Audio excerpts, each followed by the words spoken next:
So here's how peak performance works. We all want to win. That's why you're here. But not everyone is prepared or has the will to prepare to win. Very few. How do you develop that will to prepare? I used to like to train when it was raining. The more rain, the better. It just might rain on race day. And it's better to train and do things so that when I step up to the starting line, I know that I have done things that other people didn't try. It helps here. It may not help the running, but it helps here. There was a great champion called the Cheshire Cat in a place called Alice in Wonderland. And he said that I'm not crazy. My reality is just different than yours. Okay. So how can I prepare to do that? How can I prepare?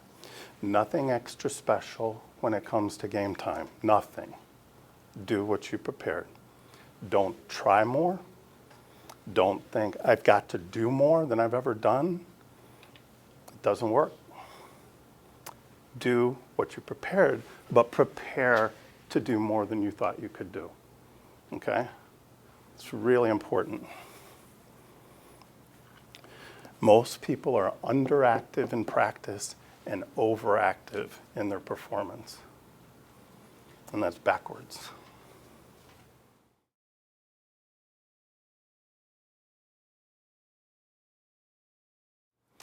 In my lexicon, a champion is not someone who wins a lot.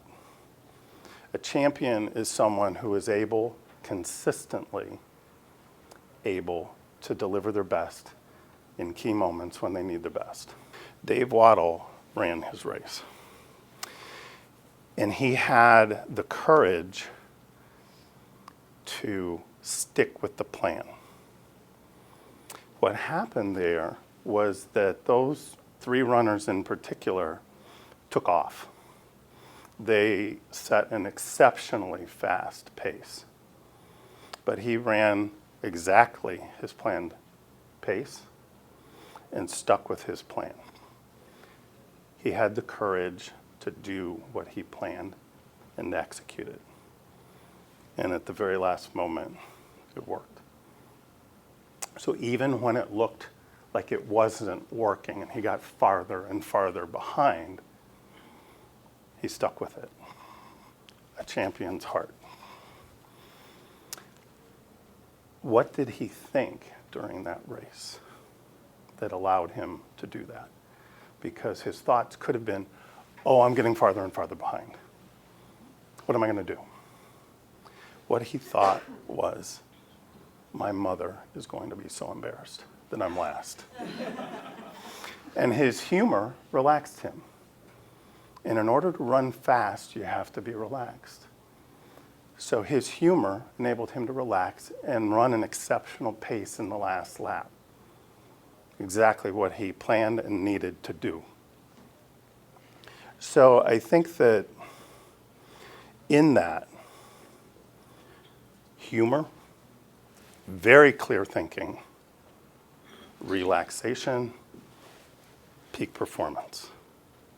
He visualized that race before it ever happened.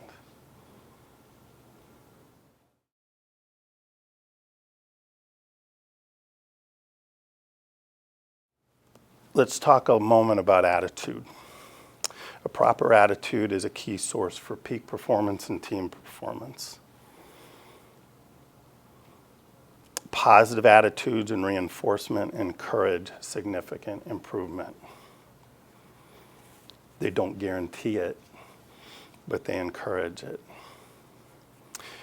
Therefore, it's important to replace thoughts, self-critical thoughts, and add positive, expectant, true thoughts about you, about your performance.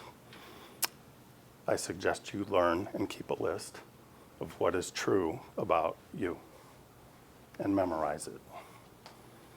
And when those doubts start to come in, they get replaced immediately with items from that list.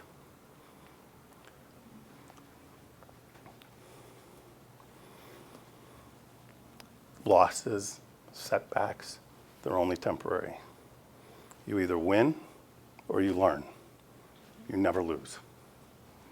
When you start to think about what not to do, be aware that you are inclined to do that.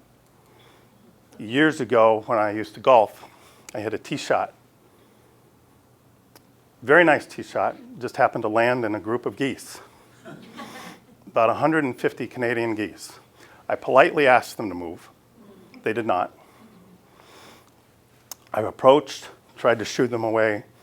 They did not. So, what was my thought as I was hitting my shot? Whatever you do, do not hit the goose in front of you. I'm so sorry. Now, the goose survived, I think. But when you have those thoughts, don't do this. It often becomes a self-fulfilling prophecy. So think positively and think about what you're going to do. Would have been much better for the goose.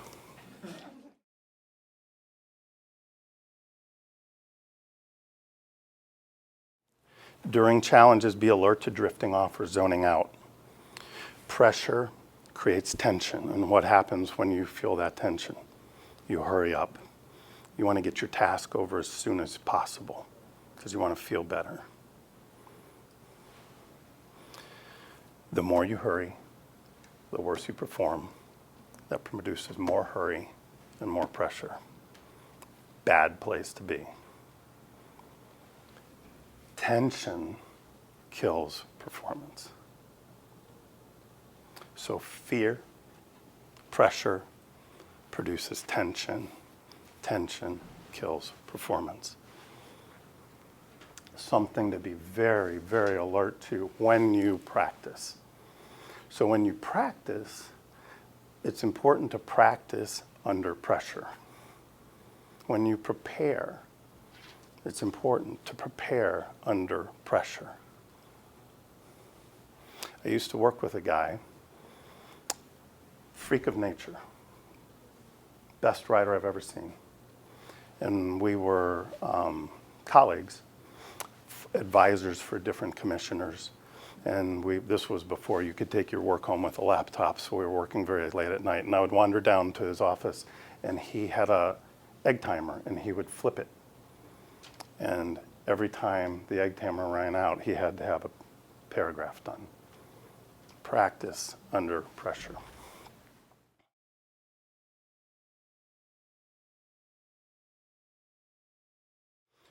When you feel that tension, what can you do? Breathe, because your breathing is either going to slow way down or going to speed way up. So get your normal, relaxed breathing. Focus. Picture something on the wall, like the periodic table. Focus very specifically on the copper. And then push the energy, because with the tension, your energy drops. When you enter the arena, remember that tension leads to mistakes versus performing at your best. Leads to over and under trying rather than playing within what you've prepared to do. And it leads to merely surviving. So in dealing with that tension, your mind is critical. We're talking a lot, and this, by the way, is your mind. This is your brain. This is your brain engaged in your task, in your job, in your next big job. And we've talked a little bit about preparing for it. This is your brain at rest. What happens at rest? What happens here is just as important as here.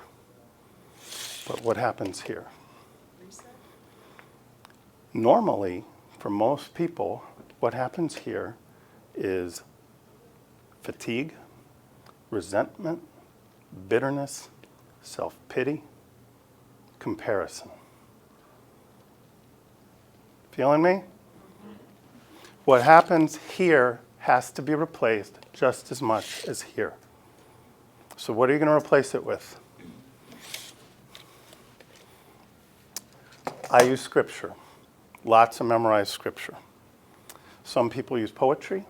I used to run marathons, and I would spend 4 hours and 30 minutes rehearsing scripture.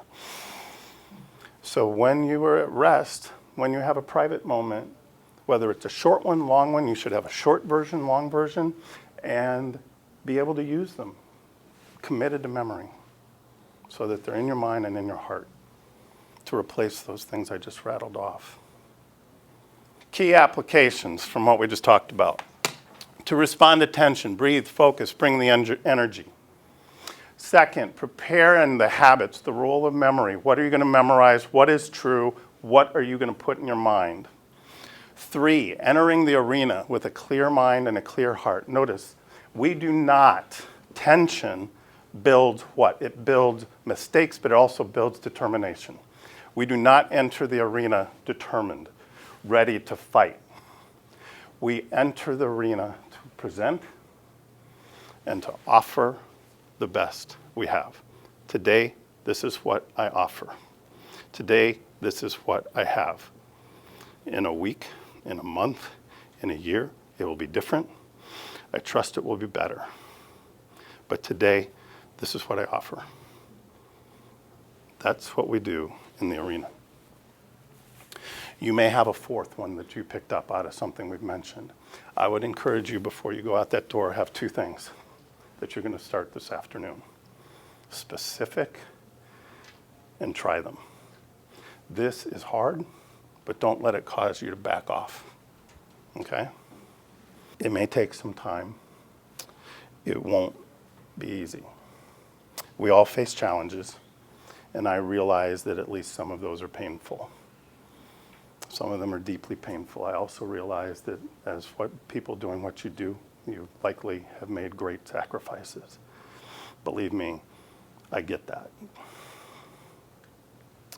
So I would like to be helpful. Those challenges may come at home, in a relationship, may come at work, in a bad relationship at work, an impediment, block. That is not forever. But remember, perfectionism in your work doesn't help. It's fake. It's fantasy. Progress is real, and it's attainable.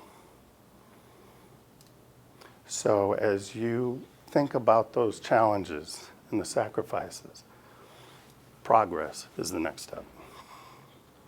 Okay?